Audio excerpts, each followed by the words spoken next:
بسم الله الرحمن الرحيم اعوذ باللہ من الشیطان الرجیم بسم اللہ الرحمن الرحیم مقاصد سوم کتاب البیع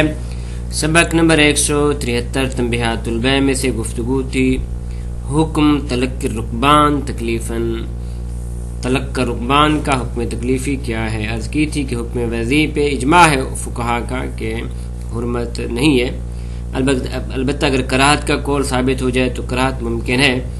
کہ جیسا کہ جناب اسقافی رحمۃ اللہ علیہ نے حرمت کا فتویٰ دیا تھا حرمت وضعی کا، لیکن باقی جتنے بھی فقہاء اجماع موجود ہے کہ نہیں ہے. لیکن حکم تکلیفی کے حوالے سے اختلاف ہے، بعض کہتے ہیں حرمت ہے، بعض کہتے ہیں کراہت ہے. تو اس کے لیے شرائط کا ہونا ضروری تھا. تو شرائط میں سے ایک شرط تو یہ ہوئی کہ حد التلقی مہم میں 4 فراسخ، لہذا اگر 4 فراسخ کے بعد ہے تو فرماتے کوئی حرج نہیں. اس طرح دوسری شرط یہ تھی کہ قصد معتبر ہے کہ یہ اسی مقصد کے لیے ہی نکلے، ان سے ملاقات کرنے کے لیے ہی نکلے، نہ کسی اور عنوان کے لیے یا راستے میں ان کے ساتھ مٹبھیڑ ہو جائے تو فرماتے ہیں نہ. اور تیسری شرط یہ تھی کہ قصد معاملہ کے لیے جائے، لذا اگر کسی اور غرض کے لیے جاتا ہے تو فرماتے کوئی حرج نہیں ہے. چوتھی شرط میں اختلاف ہے. چوتھی شرط یہ تھی کہ رکبان یعنی قافلے والے وہ سارے بلد سے جاہل ہوں، یعنی شہر میں جو قیمت چل رہی ہے اسے جاہل ہوں. لیکن اس میں اختلاف ہے، تو اسی میں گفتگو ہے. قیلا ظاہر التعلیل فی روایت عروت المتقدمہ اعتبار جہل الرکب بصار البلد. تعلیل کہ اللہ یرزق اللہ المسلمین بعضهم من بعض، اس تعلیل سے یہ ظاہر ہوتا ہے کہ جو جناب عروہ کی روایت میں آیا تھا کہ قافلے والے وہ جاہل ہوں کس سے؟ بصار البلد کے شہر کے اندر کیا قیمت چل رہی ہے. فی ہے اس کے جواب میں شیخ انصر رحمۃ اللہ علیہ فرماتے ہیں کہ انہو مبنیٌ، یہ جو استظہار ہے یہ مبنی ہے علی عدم اختصاص القید بالحکم الاخیر، کہ قید حکم اخیر کے ساتھ خاص نہیں ہے. اس میں 2 حکم پیش ہوئے تھے، ایک تھا لا یتلقا اور دوسرا تھا لا یبی. لا یبی حاضر بالبعد، تو اس کا معنی یہ ہوا کہ لا یبی حاضر بالبعد اس کے ساتھ یہ قید خاص نہیں ہے. بنابری فیحتمل ان تکون العلہ فی کراہت التلقی، تو اس بنیاد پہ احتمال ہے کہ علت اس بات کو بیان کر رہی ہے کہ کراہت اس صورت میں ہے کہ جب مسامعہ ہو میزان میں اتنا کہ جو عادتاً نہیں ہوتا. مثلا کس طرح کہ جہاں پہ جو بیع و شراء ہو رہی ہے اس رکبان کے اندر اس میں، اور وہ بیع و شراء کہ جو شہر میں جا کے ہوگی ان کے درمیان بہت زیادہ مسامعہ ہے کہ عادتاً ایسا مسامعہ قابل قبول نہیں ہوتا. اس بنیاد پہ کیا ہے؟ کراہت ہے. دوسرا یہ کہ ممکن ہے اس بنیاد پہ ہو کہ متلقین جو جاتے ہیں اور قافلے سے جا کے اجناس خریدتے ہیں وہ پھر ان کو جمع کر لیتے ہیں اور آہستہ آہستہ پھر عوام کے درمیان لوگوں کے درمیان بیچتے ہیں. تو ظاہر ہے اس سے ان کی جو رفاہ عامہ ہے یا ان کا جو اطمینان ہے اس حوالے سے ان کو یعنی شہر والوں کو نقصان ہو رہا ہے یا قافلے والوں کو نقصان ہو رہا ہے، تو اس بنیاد پہ کراہت ہے. لذا فرماتے ہیں فیحتمل پس احتمال ہے کہ ان تکون العلہ فی کراہت التلقی، کراہت تلقی میں جو علت ہے وہ یہ ہے کہ مسامحۃ الرکب فی المیزان بما لا یتضام به المتلقی، کہ رکب کا مسامحہ اس میزان میں اتنا ہے کہ جو عادتاً متلقی یعنی جب ادھر جاتا ہے اور اس کو بیچتا ہے تو درمیان میں بہت زیادہ فرق نظر آتا ہے. اور مظنہ حبس المتلقین ما اشتروہ، یا ان تکون العلہ مظنہ حبس یہ گمان ہے کہ متلقین معاشرہ جو خریدا ہے اجناس اس کو اپنے پاس حبس کر لیں گے اور ادخار یا جمع کر لیں گے ان اعین الناس لوگوں کی آنکھوں سے علیحدہ کر کے اکٹھا کر لیں گے وبیعوا تدریجا اور پھر اس کو بصورت تدریجی بیچیں گے بخلاف ما اذا اتى الراكب بخلاف اس کے کہ اگر قافلہ آتا وتارہ امتعتهم فی الخانات والاسواق اور اپنی اجناس کو دکانوں میں اور مارکیٹ بازار میں رکھ دیتے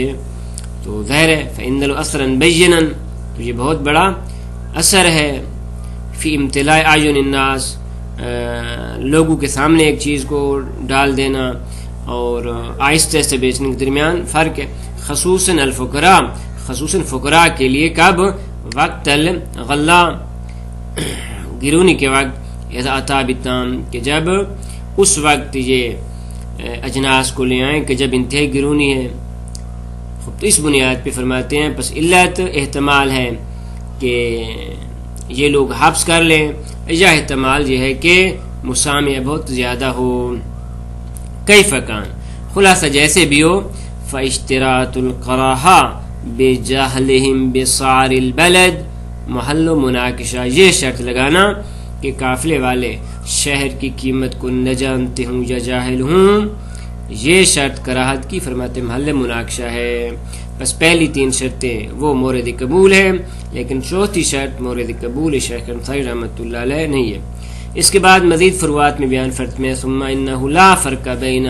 اخذ المتلقى بصيغة البيع بصيغة السول اور بصيغة غیرہما کہ یہ جو جا رہا ہے اس قافلے والے کی طرف تو ان کے ساتھ جو بیع و شراء کرتا ہے یا بصورت بیع و شراء کرتا ہے صیغہ بیع کے ساتھ اب الصلح یا ان کے ساتھ مصالحہ کر کے کوئی چیز لے آتا ہے اور غیرہما یا کسی اور عقد کے محتاج یہ چیز ان سے لے لیتا ہے تو فرماتے ہیں کراہت یا حرمت پھر بھی موجود ہے نام البتہ ایک اور صورت ہے کہ لا باس باستحابہم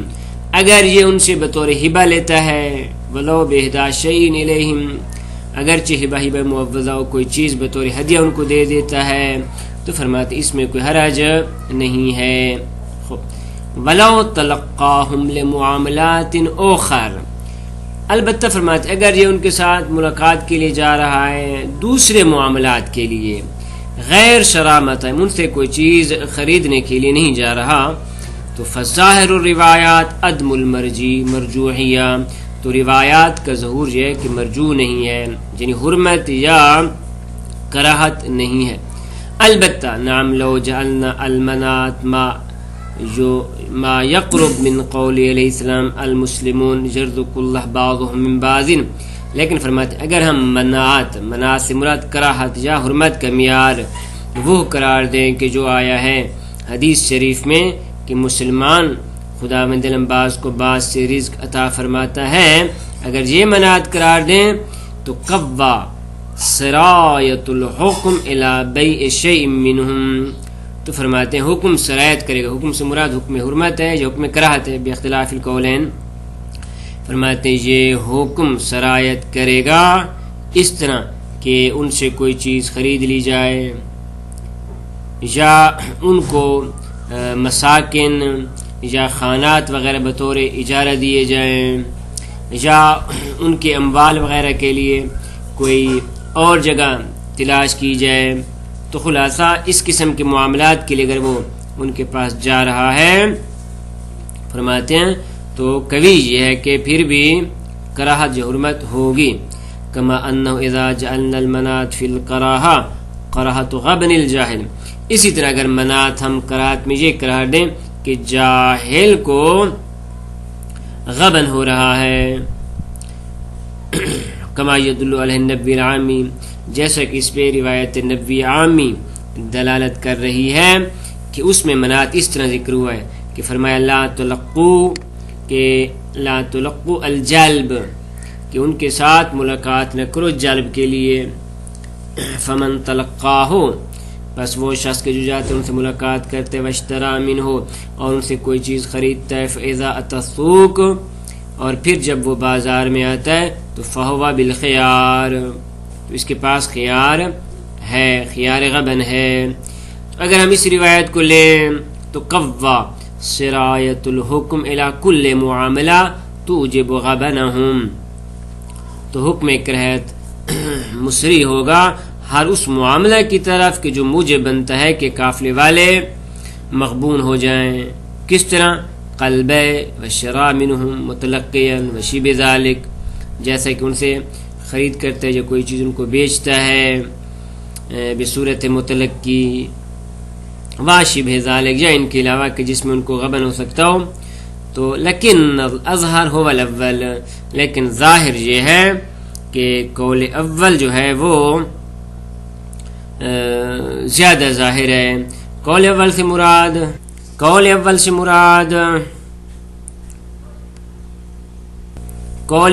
مراد یہی تھی کہ صرف ان سے اشتراک کرے، باقی معاملات میں کراہت نہیں ہے. خوب، اس کے بعد فرماتے وکیف کان، خلاصہ اگر ہم قول اول قبول کریں یا قول دوم کو، فَإِذَا فُرِضَ جَهْلُهُمْ بِالسَّعْرِ، اگر فرض یہ ہے کہ وہ قیمت البلد سے جاہل ہیں، فَصَابَتَ لَهُمْ فَإِذَا فُرِضَ جَهْلُهُمْ بِالسَّعْرِ، اگر فرض کیا جائے کہ وہ قیمت البلد سے جاہل ہیں، تو فَصَابَتَ لَهُمْ الْغَبَنُ الْفَاحِشُ، تو ان کے لیے غبن فاحش یعنی بہت زیادہ ان کو دھوکہ آ رہا ہے، تو یہ ثابت ہو جائے تو کان لہم الخیار، تو ان کے لیے خیار غبن ثابت ہو جائے گا. اسی طرح اور جو فرع یہاں پہ انہوں نے بیان کیا وہ اس طرح ہے کہ وقد یحکى عن الحل ثبوت الخیار، اور فرماتے ہیں قید کیا گیا جناب ابن حدریس ہلی سے سرائر میں ثبوت الخیار کہ خیار ان کے لیے ثابت ہے. وَإِن لَمْ يَكُنْ غَبَنٌ، اگرچہ غبن نہ بھی ہو. ان کی دلیل کیا ہے؟ فرماتے ہیں وَلَعَلَّهُ لِإِطْلَاقِ النَّبْوِ الْمُتَقَدِّمِ، شاید اس بنیاد پہ کہ جو ابھی ہم نے نبوی عام یہ متقدم ذکر کی ہے کہ المحمول جس کو حمل کیا گیا ہے علی صورت تبین الغبن بدخول السوق والاطلاع علی القیمہ، کہ بعد میں پتہ چلا کہ ان کو غبن ہو رہا ہے اس طرح کہ جب وہ بازار میں پہنچے اور قیمت کے بارے میں جب ان کو اطلاع ملی تو فرماتے ان کے لیے غبن ظاہر ہو گیا. خوب، واختلفوا، اب اس کے بعد بحث یہ ہے کہ یہ جو خیار ہے آیا خیار فوری ہے یا خیار تراخی ہے. واختلفوا فی کون ھذا الخیار علی الفور، آیا یہ خیار فوری، البتہ فور سے مراد دقت عقلی کے ساتھ نہیں ہے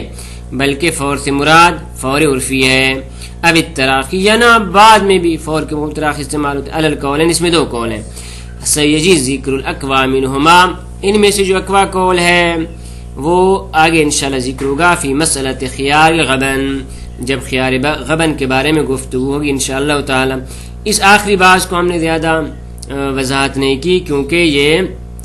خیارات کی بات میں مفصلاً اس کے بارے میں گفتگو ہوئی ہے. وصلی اللہ علی محمد و اہل بیتہ الطیبین الطاہرین.